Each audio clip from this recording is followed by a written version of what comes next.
तो चलिए बच्चों, हम शुरू करते हैं आज और कुछ इम्पोर्टेंट टॉपिक जिसका नाम है एबनॉर्मल मोलर मास और क्वांटम फैक्टर।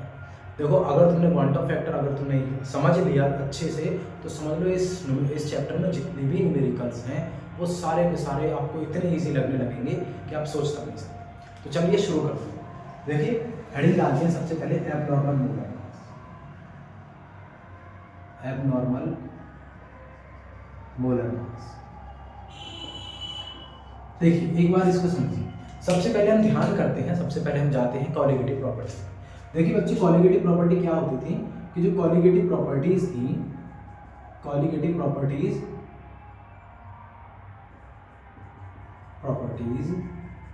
तो डायरेक्टली प्रोपोर्शनल थी number of particles of solute के, ठीक है, number of particle of solute. इसका मतलब कॉलिगेटिव प्रॉपर्टीज जो थी वो उन सॉल्यूट के लिए यूज हो रही थी उस टाइम पर जिस टाइम पर ना ही तो उनका नो डिसोसिएशन हो रहा था, ना ही तो कोई डिसोसिएशन हो रहा था। डिसोसिएशन मतलब ब्रेकडाउन, और ना ही उनका कोई एसोसिएशन हो रहा था, नो एसोसिएशन। एसोसिएशन इसका मतलब कंबाइन होना, कंबाइन, ना ही तो मॉलिक्यूल्स टूट रहा था और ना ही मॉलिक्यूल्स वहां पर कंबाइन हो रहे थे, यानी कि दो मॉलिक्यूल आपस में मिलकर एक मॉलिक्यूल नहीं बना रहे थे। यानी कि जैसे कि कुछ एग्जांपल अगर हम इसके देखें, जो कॉलिगेटिव प्रॉपर्टी शुरू हो रही थी, लाइक ग्लूकोज, स्टार्च, ठीक है, इनके लिए लाइक सुक्रोज यानी शुगर, इनके लिए कॉलिगेटिव प्रॉपर्टीज आराम से यूज हो रही थी क्योंकि ये यहाँ पर टूट नहीं रहे थे। लेकिन कुछ कंपाउंड हमारे पास में ऐसे आए जो आराम से अपने आयंस में टूट रहे थे। जैसे कि हम उनको एक्वस सॉल्यूशन में डालते थे तो वो अपने आयंस में टूट जाते थे। जैसे कि NaCl को अगर हम एक्वस सॉल्यूशन में डालें तो Na+ और Cl- में टूट जाता है। और हमने कहा था कि colligative property number of particle के बराबर होती है, ठीक है बच्चों। अब हमने यहाँ पर ऑब्जर्व तो किया था कि हमने NaCl का एक मॉलिक्यूल डाला है, लेकिन हमें वहां पर आयंस कितने मिल गए? दो, एक Na का और एक Cl का। तो यहाँ पर कॉलिगेटिव प्रॉपर्टीज जो थी वो बदलने लगी थी, यानी एक्सपेक्टेड वैल्यू से वो कुछ अलग आने लगी थी, ठीक है। एक्सपेक्टेड वैल्यू जो थी उनकी वो उससे अलग आने लगी थी, तभी वहां से शुरू होता है हमारा एबनॉर्मल मोलर मास। इस टॉपिक को जरा ध्यान से देखो, यहां पर क्या है, एबनॉर्मल मोलर मास क्या होगा? देखो यहां होगा change in molar mass due to association और डिसोसिएशन, यानी कि उनके मोलर मास में जो एसोसिएशन यानी कि जुड़ने, डिसोसिएशन यानी टूटने की वजह से जो उनके मोलर मास में कमी आई थी उसको हमने एबनॉर्मल मोलर मास कहा था। जैसे एग्जांपल से समझिए इसको, मान लो हमने NaCl लिया, ठीक है, NaCl लिया तो ये यहाँ पर क्या होगा, ये अपने आयंस में टूटेगा, Na+ और Cl- में, इस तरह से ये अपने आयंस में टूट जाता है। तो यहाँ पर क्या होगा, देखो NaCl का अगर तुम मोलर मास निकालोगे तो सोडियम 23 और क्लोरीन 35.5, ठीक है, इसको ऐड करोगे तो ये आएगा 58.5, इसका मोलर मास निकल कर आया। मोलर मास हमने एक्सपेक्ट किया था कि सॉल्यूशन में ये होना चाहिए, लेकिन वहां क्या हुआ, यहाँ पर सोडियम अपने आप में अलग मोलर मास लेकर चला गया और ये अपने आप में अलग मोलर मास लेकर चला गया, यानी कि आयंस में टूट रहा है तो यहाँ पर मोलर मास में उसके में कमी हो रही थी। ऐसे ही हम बात करें कि यहाँ पर ये तो डिसोसिएशन हुआ है, ऐसे ही अगर हम एसिटिक एसिड के 2 मोल को लें, एसिटिक एसिड के अगर हम 2 मोल लें और उसको बेंजीन में रखें, बेंजीन में डिसॉल्व करें, तो यहाँ पर क्या होता है, एसिटिक एसिड डिमराइज हो जाता है, यानी कि 2 मोल आपस में कंबाइन हो जाते हैं, डिमराइज हो जाता है। तो यहाँ पर मोलर मास इसका इंक्रीज हो गया। तो हुआ क्या कि एसोसिएशन और डिसोसिएशन की वजह से इसके मोलर मास में कमी या ज्यादा हो जाता है, जिसको हम बोलते हैं एबनॉर्मल मोलर मास।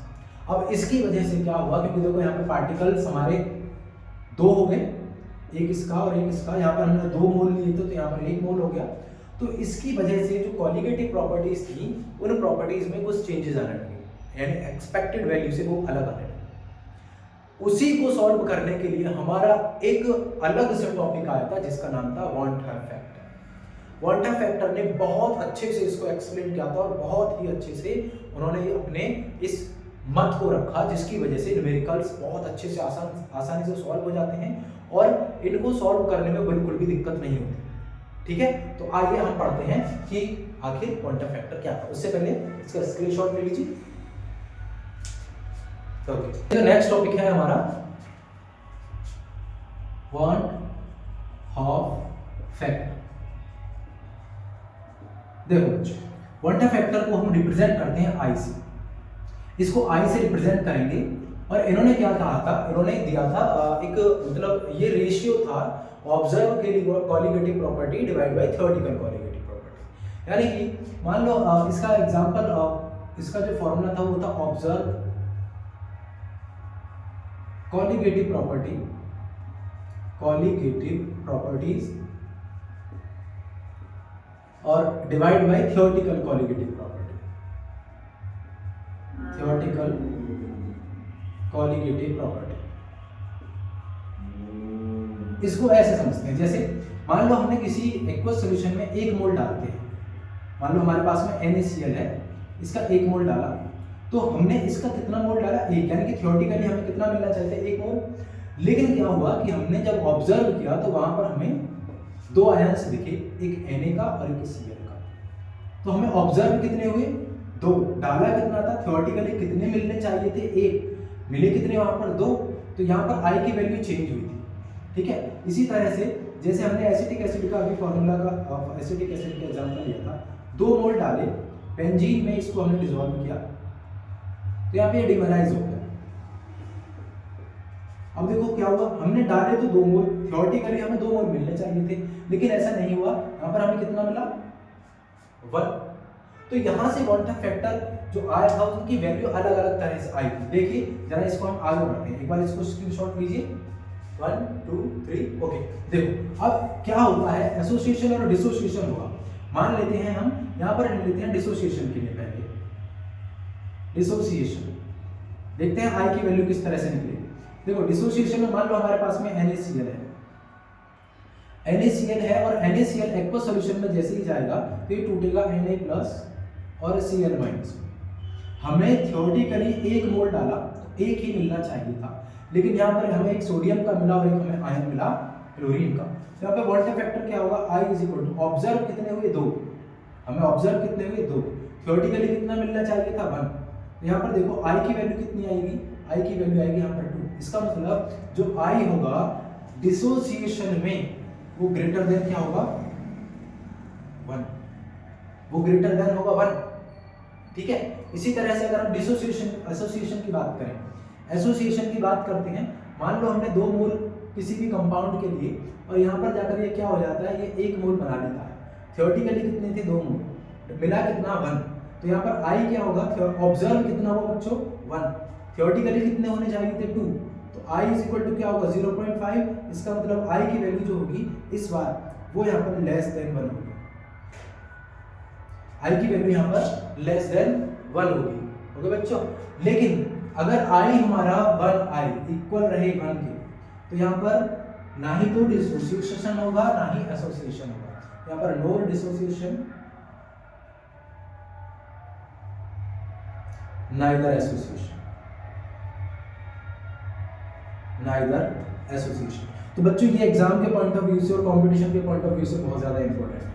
मैंने इसका एग्जांपल दिया था, याद करो, किसका, एसोसिएशन का।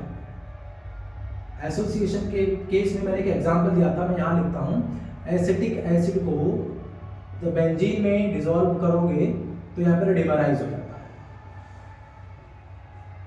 यानी कि 2 मॉलिक्यूल्स, जो 2 मॉलिक्यूल्स यहाँ थे अलग अलग, वो दोनों मॉलिक्यूल्स आपस में कंबाइन हो जाते हैं। तो ये आता है हमारा वॉन्टर फैक्टर पर कुछ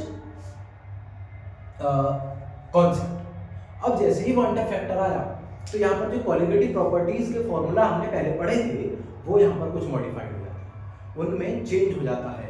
क्यों? क्योंकि कॉलिगेटिव प्रॉपर्टी यहाँ पर नंबर ऑफ पार्टिकल्स पे डिपेंड कर रही है, तो नंबर ऑफ पार्टिकल्स जब बढ़ेंगे तो कॉलिगेटिव प्रॉपर्टी भी अफेक्ट करेगी, सीधा सीधा है। क्योंकि यहाँ पर colligative property number of particle पर डिपेंड कर रही थी, किसके, सॉल्यूट के। और जब सॉल्यूट के पार्टिकल ही यहाँ पर बढ़ जाएंगे तो यहाँ पर हमारी कॉलिगेटिव प्रॉपर्टी चेंज होगी। अब चेंज किस तरह से होगी, उसके लिए जो फॉर्मूला हमने कॉलिगेटिव प्रॉपर्टीज के पढ़े थे उनमें थोड़ा सा मॉडिफिकेशन होगा। अब मॉडिफिकेशन कैसे हुआ था, आइए देखते हैं।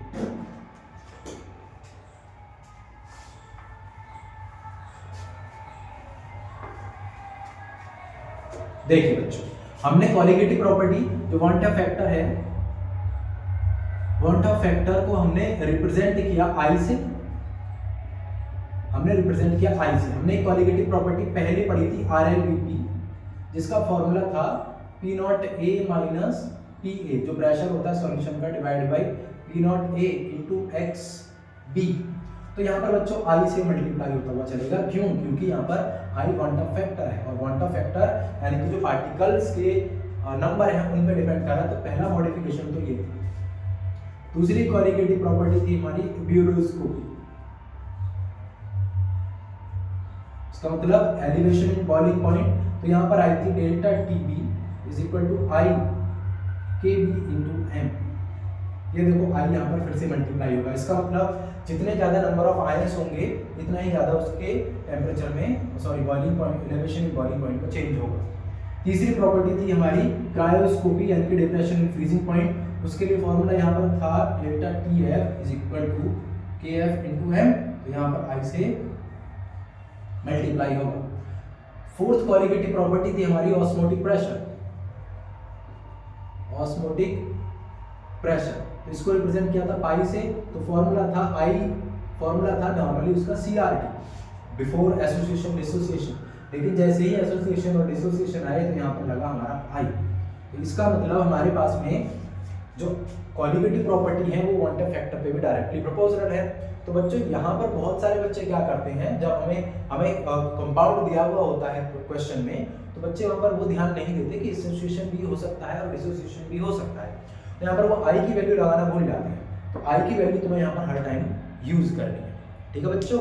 ये मॉडिफिकेशंस हैं जो कॉलिगेटिव प्रॉपर्टीज के फॉर्मूला में यूज हुई। एक बार इनका स्क्रीनशॉट लीजिए और अच्छे से नोट डाउन कीजिए।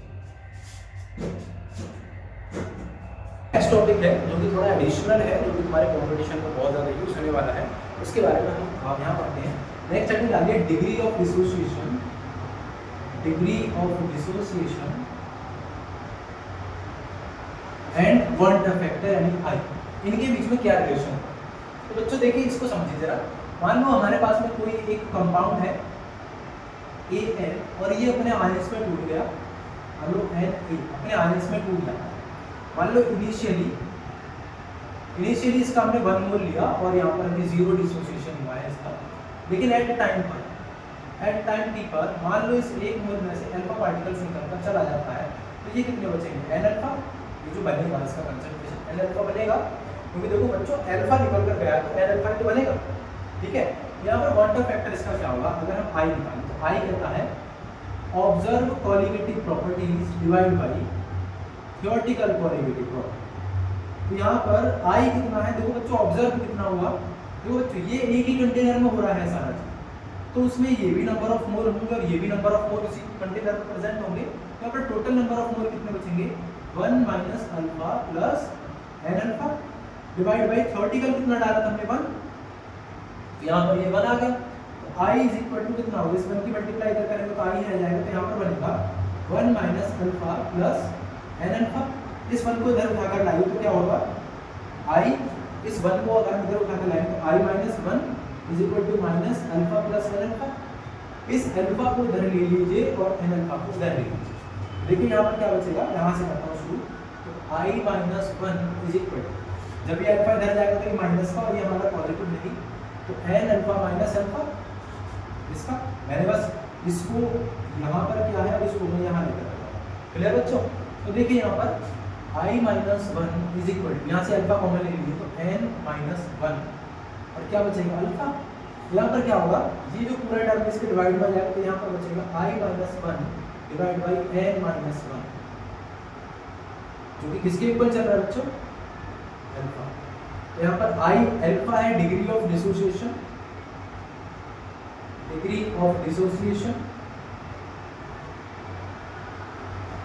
I है want of factor,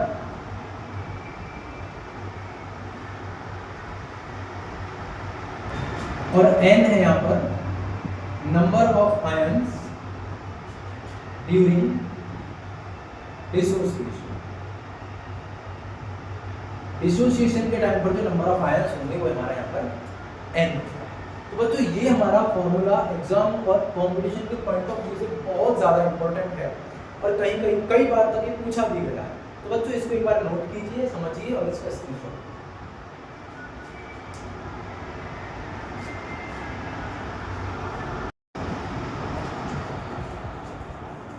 तो बच्चों नेक्स्ट हेडिंग डालिए degree of association and want of factor में क्या रिलेशन है इसके लिए। तो देखो बच्चों यहाँ पर क्या करते हैं, मान लो हमने एन मॉलिक्यूल लिया ए का और वो डिमेराइज होकर मान लो एन मॉलिक्यूल बनाता है। इनिशियली टाइम जब 0 होगा तो मान लो इसका हमने 1 मोल लिया था और इसका एसोसिएशन अभी शुरू नहीं हुआ है, उसके लिए क्या करना। अब एट टाइम टी मान लो इसके 1 मोल में से अल्फा निकल कर जाता है, तो यहाँ पर कितना बचेगा, यहाँ कितना बचेगा, एन में से इसका अल्फा निकल कर गया। तो देखो ऐसे सोचो, इसके एन ने 1 मोल दिया इसका, तो एक कितना देगा 1/n। इसका मतलब यहाँ पर क्या होगा अल्फा अपॉन n। इसको ऐसे समझो कि अगर n मोल एक मॉलिक्यूल देता है तो यहाँ पर एक मॉलिक्यूल कितने देगा 1/n। तो यहाँ पर से बीटा अल्फा निकल कर गया, तो ये कितना बचेगा अल्फा डिवाइड बाई n। ठीक है, ये समझ में आया तो कमेंट में बताइएगा, नहीं तो मैं दोबारा एक्सप्लेन करूँगा। तो देखो यहाँ पर क्या होगा, वांट ऑफ फैक्टर क्या होगा, observe colligative property divide by theoretical colligative property. तो आई कितना है हमारा टोटल ये रहा, देखो ये भी उसी में है और ये भी उसी में है, तो 1 minus alpha plus alpha divide by n, और थ्योरेटिकल कितना था 1, ये रहा थ्योरेटिकल कितना था 1। ठीक है, इसकी मल्टीप्लाई इधर करोगे तो ये तो हमारा वैसे ही रहना है। ठीक, तो यहाँ पर देखो जरा, जब इसकी मल्टीप्लाई हम इधर करेंगे तो ये तो हमारा आई रहेगा, तो बचेगा क्या 1 minus alpha plus alpha divide by n। इसको आगे करते हैं, इस 1 को इधर लेकर आइए, तो ये हो जाएगा i minus 1 is equal to minus alpha plus alpha divide by n। इस अल्फा को इधर लेकर जाइए जिससे कि माइनस हमारा बैलेंस हो, तो यहाँ पर क्या बचेगा alpha divide by n minus alpha. I minus 1 is equal to, यहाँ से अल्फा कॉमन ले सकते हैं, तो 1 upon n minus 1 into alpha बचेगा। अब इस अल्फा से निकालना है तो ये पूरा टर्म इसके डिवाइड में पहुंचेगा, तो i minus 1 divide by 1 divide by n minus 1 इसके इक्वल चल रहा है अल्फा के इक्वल। तो बच्चों यहाँ पर क्या होता है कि कभी कभी देखो डिग्री ऑफ एसोसिएशन भी मैंने अल्फा में लिया था, डिग्री ऑफ डिसोसिएशन भी मैंने अल्फा में लिया था। कुछ बुक्स में तुम्हें यहाँ पर हो सकता है बीटा लिखा हुआ मिल जाए, तो बच्चों कंफ्यूज मत होना, बीटा भी तुम्हें यहाँ पर लिखा हुआ मिल सकता है। तो हमारा एसोसिएशन के लिए फॉर्मूला ये आता है और डिसोसिएशन के लिए फॉर्मूला तुमने अभी पीछे देखा। तो ये है हमारा डिग्री ऑफ एसोसिएशन और आई के बीच में रिलेशन। ये बच्चों कॉम्पिटिशन में बहुत ज्यादा पूछा जाता है, कई बार आया है। तो यहाँ पर ये सारे टर्म मैंने पीछे लिख दिए, एन क्या है, आई क्या है, अल्फा बीटा क्या है। ठीक है, तो आगे इस टॉपिक का हम इस टॉपिक के बेस पर कुछ न्यूमेरिकल करेंगे। आज के लिए इतना ही काफ़ी। अगर नए हो तो लाइक करें, शेयर करें एंड सब्सक्राइब करें और इसको थैंक यू।